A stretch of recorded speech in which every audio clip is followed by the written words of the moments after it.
High viewers, நாளைக்கான வீடியோவில் என்ன நடக்குது சொல்லிட்டு பார்ப்போம். வீடியோக்குள்ளே போகிறதுக்கு முன்னாடி நம்ம சேனலை லைக் அண்ட் சப்ஸ்கிரைப் பண்ணிட்டு கொஞ்சம் சப்போர்ட் பண்ணுங்க. வாங்க இப்போ வீடியோக்குள்ளே போகலாம்.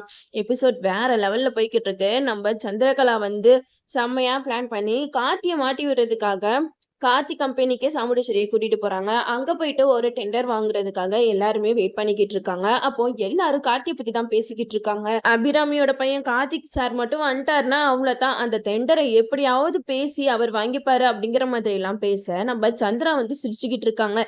இந்த வாட்டி நீ எப்படி தப்பிக்கிறேன்னு பாப்போண்டா, எவ்வளவு நாள் எனக்கு தண்ணி காட்டிட்டு இருந்த, இப்ப பாத்தியா உன்னோட கம்பெனிக்கே வந்து உன்னைய மாட்டி விடுறதுக்காக நான் எங்க அக்காவை கூட்டிட்டு வந்திருக்கேன். அந்த இடத்துல வந்து அருண் வந்து மீட்டிங்காக வராங்க. அப்போ அருண் சாமுண்டீஸ்வரியை பார்த்து பயங்கரமா ஷாக் ஆகுறாங்க. இந்த விஷயத்த மயிலுக்கு கார்த்திக்கு கால் பண்ணி சொல்றாங்க.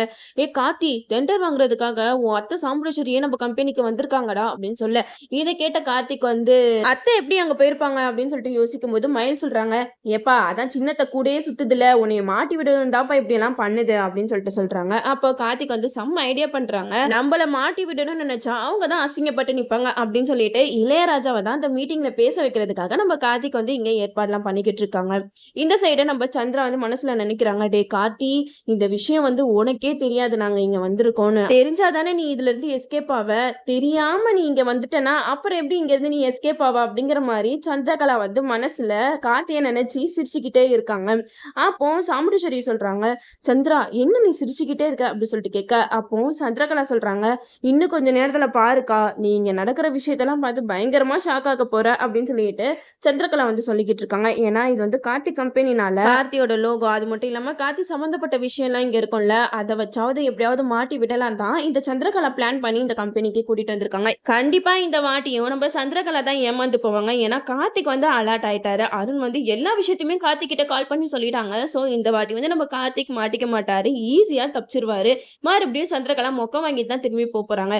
சந்திரகலா பண்றதெல்லாம் பார்க்கும்போது நம்ம சாமுண்டீஸ்வரிக்கு சந்திரகலா மேல டவுட் வருது. சந்திரா, இங்க நீ டெண்டர் வாங்குறதுக்காக கூட்டிட்டு வந்தியா இல்ல மாப்பிள்ள ராஜாவை மாட்டி விடுறதுக்காக கூட்டிட்டு வந்தியா, நீ பண்றதெல்லாம் சரியா இருக்கிற மாதிரி எனக்கு தெரியல அப்படின்னு சொல்ல, அதுக்கு சந்திரா சொல்றாங்க, ஆமாக்கா உனக்கு என் மேல எப்பவுமே டவுட் தான் இருக்கும், நான் சரி நம்ம கம்பெனியை மேல கொண்டு போவோம் அப்படிங்கிற எண்ணத்துல தான் இந்த டெண்டர் வாங்குறதுக்காக உன்னை கூட்டிட்டு வந்தா நீ என்னையவே சந்திக்கப்படுற அப்படிங்கிற மாதிரி சாமுண்டீஸ்வரி கிட்ட சந்திரகலா சொல்லிட்டாங்க. எப்பண்டா இந்த கார்த்தியை பத்தின விஷயம் எல்லாம் சாமுண்டீஸ்வரிக்கு தெரிய வரும் தான் தெரியல.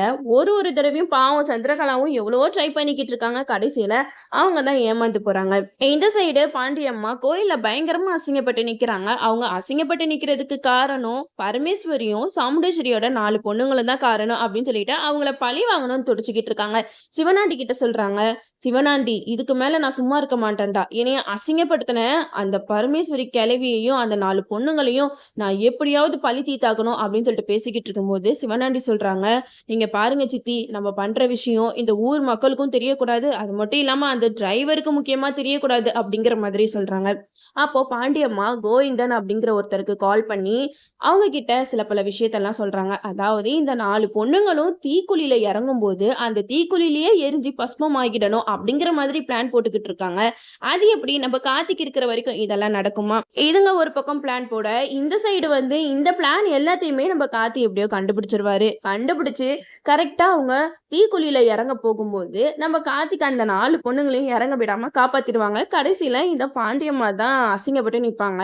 ஒரு பக்கம் சந்திரகலா, இன்னொரு பக்கம் சிவனாண்டி, இவங்களுக்கெல்லாம் வேற வேலையே இருக்காது போல, சாமுண்டீஸ்வரியோட குடும்பத்தை பழி வாங்கணும்னு சொல்லிட்டு ஏதாவது ஒரு வேலை பண்ணி கடைசியில செம்ம மொக்க வாங்கி நிக்குதுங்க. பட் என்னைக்காச்சும் ஒரு நாள் நம்ம கார்த்தியை பத்தின விஷயம் எல்லாம் நம்ம சாமுண்டீஸ்வரிக்கு தெரிய வந்துச்சுன்னா அவங்க என்ன மாதிரி எல்லாம் ரியாக்ட் பண்ணுவாங்கன்றத நம்மளும் வெயிட் பண்ணி பார்ப்போம். ஓகே வீவர்ஸ், இந்த வீடியோ உங்களுக்கு பிடிச்சிருந்தா லைக் பண்ணுங்க, மறக்காம நம்ம சேனலை சப்ஸ்கிரைப் பண்ணிருங்க.